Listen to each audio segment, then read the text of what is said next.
Hey everybody, it's Stephanie Graham, Sewpreneur, and I wanted to go over this really quick tax guide. I know some of you were asking what I do in my sewing business for taxes, and so I'm just going to share with you. Again, this does not take place of seeking your own legal and tax advice. I am not a professional. I'm not a professional in taxes. I'm not a professional in any legal services. And this is just a guide that I use for myself when I'm preparing for tax season. And I like to actually use this for inventory as well. So when I take inventory, you can do whatever you want. But what I like to do is when I take inventory, I will input that into an Excel sheet or a notebook and then put it online in the cloud, so to speak, later. So obviously, this might not be 100%, but so far this is what I've been able to put in writing as a free resource for you. If you're interested in this resource, please look at the description underneath this video. This video will be on my Sewpreneur YouTube channel and also my Sewing Doula YouTube channel. And the recording is June 10th, 2022. I just like to try to date my recordings. That keeps me in line and accountable, really. Now, again, like I say, with everything all of my classes, all of my resources, my book, and my planner pages and binder pages and things like that, always know what's best for you and your business. Don't try to copy anybody. Obviously, you can use another business as inspiration. That's what every company in the world does. They get inspiration from each other and things like that, but don't downright copy others. All right.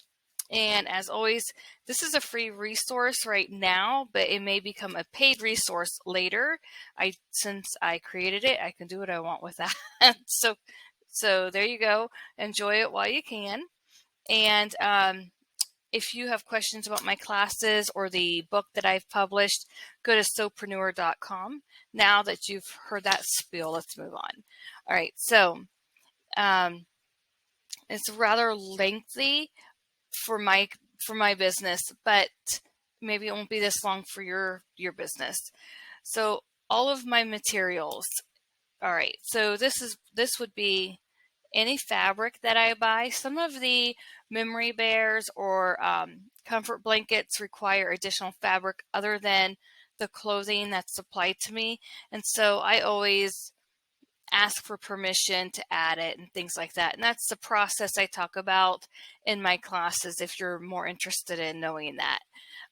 Polyfill or stuffing thread, that's sewing thread, embroidery thread, sewing machine thread, and like I said, hand embroidery thread as well.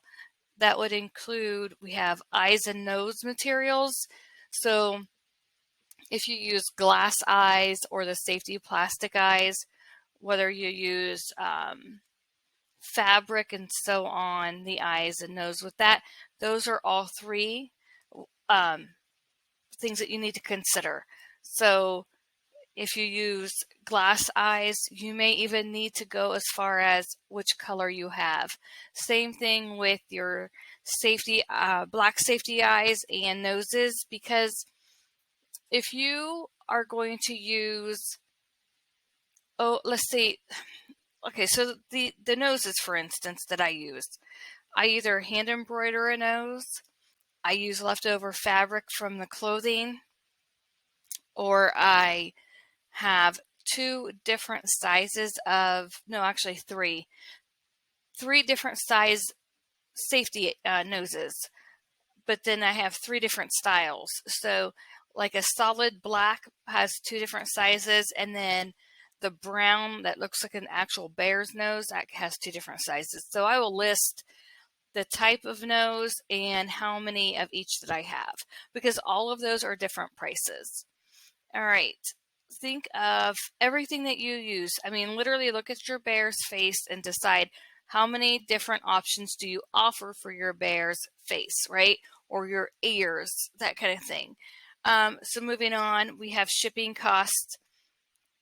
Literally, I just left shipping cost as its own little bullet point or number on this handout again that you will have. It is right there on number 2, because if you offer free shipping, you're still paying out of pocket for that. You're still paying out of pocket for the packaging materials, which is on this list. You have your boxes, plastic bags, bows, thank you cards, different types of tape, any type of freebie that you put in there, any type of stickers you might use, like handle with care or anything like that. Anything that you have to pay for goes on your list. All right. So along with all of your packaging materials, now you're going to go down to your office supplies. Your office supplies, this is what I have on mine.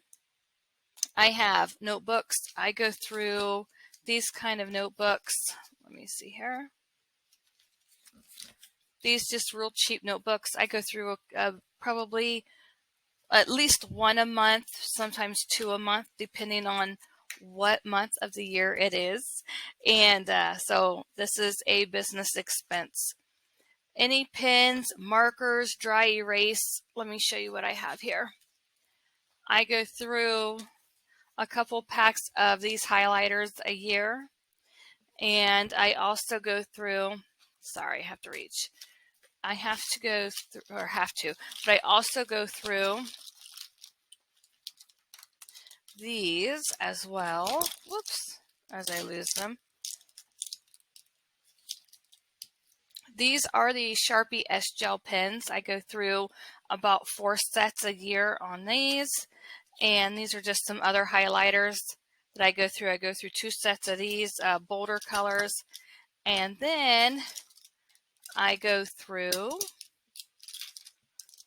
these pens here. These are the Papermate Flare Medium, and I go through, these are actually scented. They're all different scents. So I go through 2 sets of these also a year. So this stuff adds up rather quickly. If you are just using a basic clicky pen, those go on your list also because they're a business expense. I go through plain Sharpie markers. This one is the ultra fine, but I also go through the really big, and I don't have that with me, it's in my packaging stuff, the really big thick Sharpie markers also. I go through those. I go through about 4 of those a year. Another thing to think about is your ink, and that's if you have a printer, the printer or fax machine you have. If you look underneath my video, you'll see an affiliate link for HP ink, pardon me, and that is a refill membership that I pay for on a monthly basis. And it's good for, like, I don't know however many prints you need in a month. Anyways, it saves me hundreds of dollars a year on HP ink. Because I usually print my own postage labels. I buy it, like if I ship through Etsy, I will just print the shipping label that way, that kind of thing. Let's see, paper, stamps, envelopes, paper clips. And then you have your computer. You have any type of software that you need. And I need to write down my computer on this list. And then that would be like, I have a laptop with dual screens. So I actually have 2 different mouse. I have a wired mouse and then a wired keyboard. And then I also have a wireless mouse and this headset. These all go on the list because they're all business related. If you have a label maker, that goes on your list, and the label stickers, that will also go on your list. We have the internet, right? So if you pay for your internet connection in your home or office, write that down. If you have your own, what is that called? A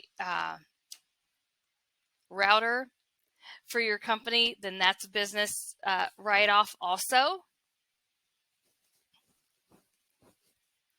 We have your website. So do you have website hosting, website design, and anything related to your website? I have my newsletter list, my domain name that I renew every year or every 2 years. I pay for monthly hosting, and those are all business write-offs. We have storage for everything that you use in your business, right? Now, storage could include a garage, the space in the garage. It could include your basement. If you have like a, what is it? Not a covered basement, but like where you can, a finished basement, and you use part of that for your sewing business, you'd have to measure that off and figure out the size that you're using. What about an extra bedroom like your guest room? Does that house anything for your business? If so, you want to write that down. If you use the dining room or the kitchen table, that is also space. Definitely check with your tax and legal professional for all of that information.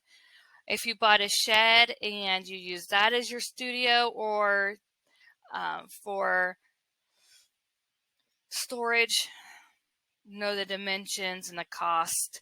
If you rent a co-op space, that's becoming more and more popular, and that's when you go to this maybe a large industrial business or building, and they have different business suites that you can rent on a monthly basis where you can house all your items, your machines, and things like that. And so you drive there.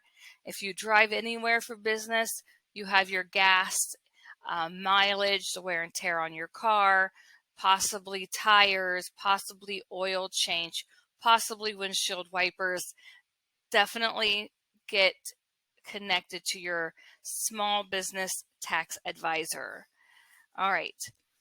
Other storage would be, let's see here, shelving units. If you look through my playlist, I've shown you the shelving units that I use, and those are all tax write-offs. We have storage bins, and like I said, rental space, a vendor spot. Those are all things that you should have on your list. And definitely take this list, add to it, and then you can give this list to your tax and legal professional. That way they at least have it in writing on what it is that you're talking about. Okay, moving on. We're on number 7. If you're following along on the list, your machines. Okay, I know I have one single needle embroidery machine. I have 2 sewing machines. Only one works very well. And then I have one cutting machine, which is a brother cutting machine. So, or if you have a Cricut, write that down. Everything that's involved with those machines needs to go on this list. Also, that means needles, specialty thread, vinyl, the blades, the any type of, if you clean your own machines, the cleaning kit, like machine oil, the machine brush. I mean, really every single thing related to that machine. If you have to sit down in front of your machine and just focus on one machine at a time, you can actually put on your own paper the machine model and the needles that it uses, the thread that you use for it, the cleaning kit for it. Really focus on what it is that you use, and then that way you have an inventory of it. And I want to share with you, I also keep this for my business insurance in case anything would ever happen. I want everything to be covered if something were to happen to any of this stuff business related, because it could cost a small fortune to replace out of pocket. So please keep that in mind. And when I say insurance, that's also a business tax consideration. Okay, so business insurance. All right, so anything educational, we're on number 8 now. So educational expenses, that could be possibly any online classes or in-person classes that you might take. And be sure to check out sewpreneur.com because I have online classes that I do teach. And this could include the sewing planner, business planner that I've published. If you go buy that, that could be a tax write-off. The sewing business book I've published. So educational expenses list underneath that. If you're going to start an Excel sheet, if you're interested in me showing you this Excel sheet, you need to let me know. Otherwise, I'm not going to show you. If I can get 1,000 people asking me to show my sewing business Excel sheet, I will do that. But today's June 10th, 2022. I need 1,000 people by August 1st, 2022 for me to show you the Excel sheet. So be sure to like, subscribe, ring the bell for notifications, and share this channel. All right, memberships. Do you have a membership anywhere? That could include like an organization like National Sewing Organization or whatever, any type of sewing business related organization. That is a membership, at least in my business, it's a membership. So that is going in my taxes. Any amount of money you pay for advertising or marketing, and I have those listed as number 10 is advertising and number 11 is marketing because they're not identical. So you definitely want to plug in the proper expense for advertising and the proper expense for marketing.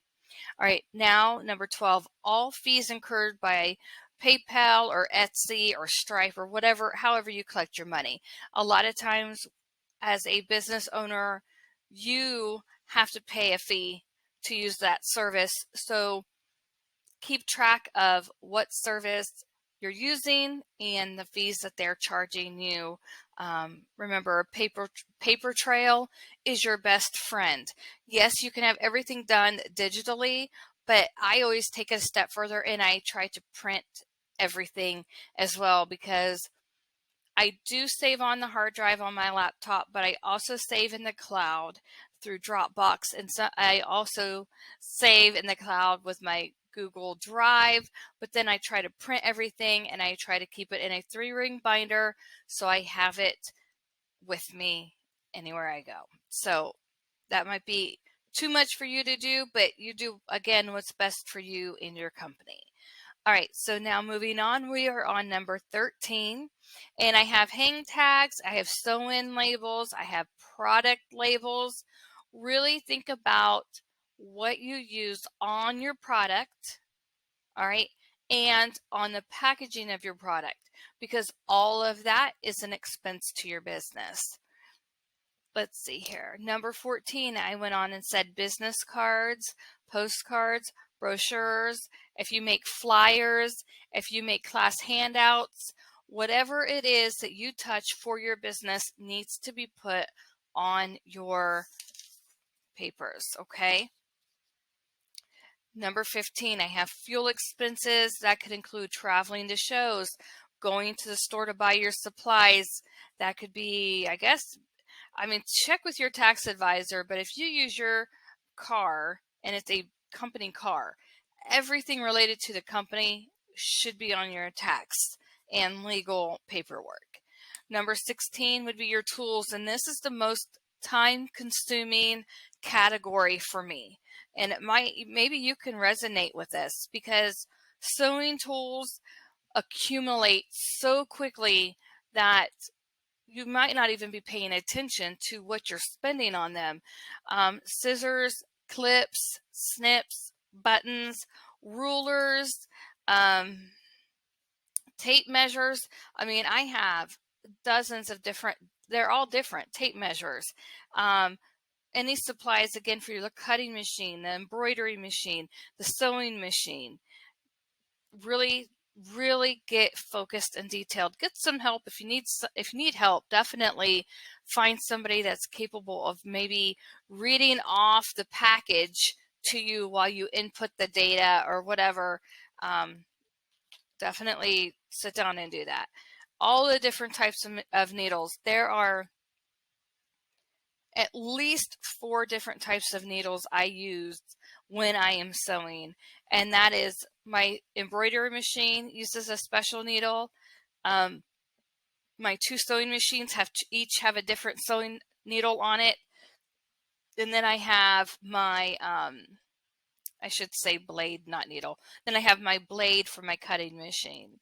So again, you know what you use on a daily basis, and taking time to input all of this is going to be a great payoff at the end of the day for you. Number 17, we have shows, and that could be online shows or physical shows like craft shows, vendor fairs, vendor shows, whatever type of show you go to, a product show. Maybe you want to see the up and coming quilting machines and you go to a quilt show. Keep that information, keep that tax, all the expenses related to that for your taxes. If you set up at a show, you might have a table fee, airplane fee, hotel fee, fuel fee, food expenses, any type of training or workshops. Write all of that down with, keep your receipts, please. I know keeping receipts can be a headache, but if you have like a designated business credit card, it just makes bookkeeping a lot easier. But if that's not something you can do, just make sure you keep your receipts. Number 18, filming expenses. So if you have a YouTube channel or a podcast and you have expenses like I have my headset and my laptop and any type of editing software, make sure that you keep a list of that. When you purchased it, how much you paid for it, all of that. I'm not sure what your CPA is going to ask you for, so definitely reach out and ask them what it is specifically they need from you. Number 19, any donations made by your company to nonprofits, organizations, sponsorships, or individuals. And this is just a brief list here because depending on your state and the type of business you have, I don't know how they will handle any donations that you make. I know I max out in my state, well, in Ohio, I maxed out on the donations just simply by donating to thrift stores. I had so much extra fabric and yarn and other business related things that I knew I was just never going to get to use. So I donated thousands of dollars worth of items earlier this year. So keep your tax deductible receipts. And number 20 was an ironing board, spray starch. You have to remember your interfacing. I'm not sure if I even listed that on this list, but here you go. Like I said, any type of fabric. If you use Velcro, zippers, your glues and adhesives. I mean, there is just the list can go on and on and on when it comes to a sewing business and the expenses that are related into it. I don't know if you don't sew or you're just starting to sew, you will be extremely surprised at how fast you accumulate supplies. And definitely look for coupons and discount codes when you're shopping. But I hope this was helpful to you. Again, I will have the temporary freebie to this. Actually, if you just sign up for my newsletter, I will put it in the newsletter for June 2022. And it will be a freebie for a very short time. After that, I remove the freebies and they are put away in a vault for later time. But sewpreneur.com It's SEWPRENEUR.com. I know it sounds strange, but it means sewing business owner, sewing entrepreneur is a sewpreneur. And I hope to meet you. If you are one of my students, you might be finding this information on sewingdoula.com. So I will be sure that you get this as well. Have a great day, guys, and I hope that you like, subscribe, comment, share, and ring the bell for notifications. Have a great one. Bye.